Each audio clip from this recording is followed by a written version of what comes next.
요한계시록 연구 87번째 시간입니다. 오늘 말씀의 범위는 18장 6절로 8절이며 제목은 교만에 대한 경고입니다. 우리가 알고 있는 황금률의 정신은 남에게 대접을 받고자 하는 대로 남을 대접하는 것입니다. 타인을 무시하거나 박해하면서 그들로부터 사랑을 받고 존경을 받고자 하는 것은 모순입니다. 하나님은 바벨론의 죄와 그가 받을 형벌에 대해서 그가 준 그대로 그에게 주고 그의 행위대로 갑절을 갚아주고 그가 섞은 잔에도 갑절이나 섞고 그에게 주라고 말씀합니다. 하나님은 악인들이 하늘에 들어가는 것을 금하지 않습니다. 그런데 왜 그들이 하늘에서 거할 수 없을까요? 먼저 그들이 하늘에 거하지 못하는 가장 큰 문제는 죄 때문입니다. 그들이 죄를 해결하지 못했기 때문에 하늘에서 영광으로 들려있는 예수님을 만날 때마다 두렵고 무서워서 혼비백산하여 도망다닐 것입니다. 또한 하늘에는 죄악 세상에서 그들이 즐겼던 것들이 전혀 있지 않기에 하늘에서 어떤 행복감도 느끼지 못할 것입니다.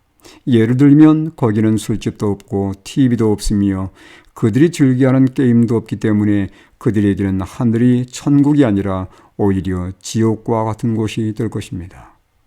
교회를 한 번도 다녀보지 않고 교회에 아무런 관심도 없는 사람이 꼼짝 않고 교회에서 2시간 정도 앉아서 말씀을 듣는다면 정말 고역일 것입니다.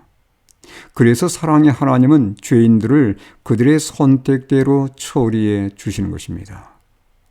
의인들은 그들이 선택한 대로 하늘에서 살도록 보상하시지만 악인들은 그들의 선택대로 하나님이 함께 하지 않은 곳으로 보내주시는 것입니다.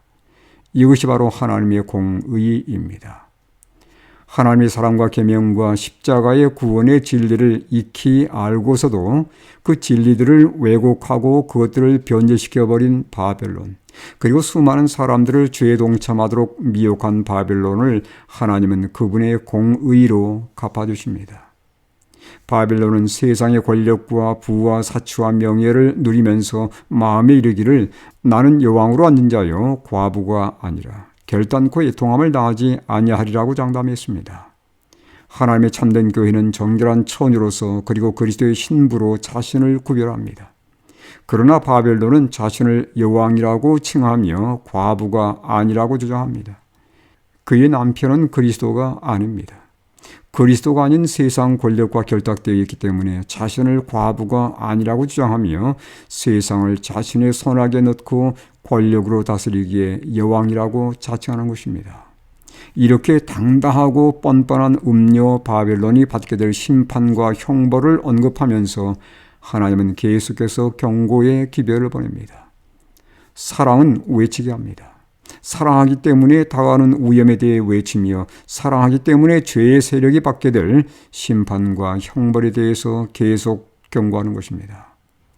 충분한 경고 후에 하나님은 결국 심판과 형벌을 시행하시는데 그 결과는 예기치 않은 때 순식간에 다가옵니다. 계시록 18장 8절은 바벨론에 임할 심판과 형벌에 대해서 다음과 같이 말씀하고 있습니다. 그러므로 하루 동안에 그 재앙들이 이르리니 곧 사망과 애통함과 흉년이라. 그가 또한 불에 살라지리니 그를 심판하시는 주 하나님은 강하신 자이심이라. 우상들을 찬양하며 성대한 술잔치를 벌이던 고대 바벨론은 하룻밤에 순식간에 무너졌습니다.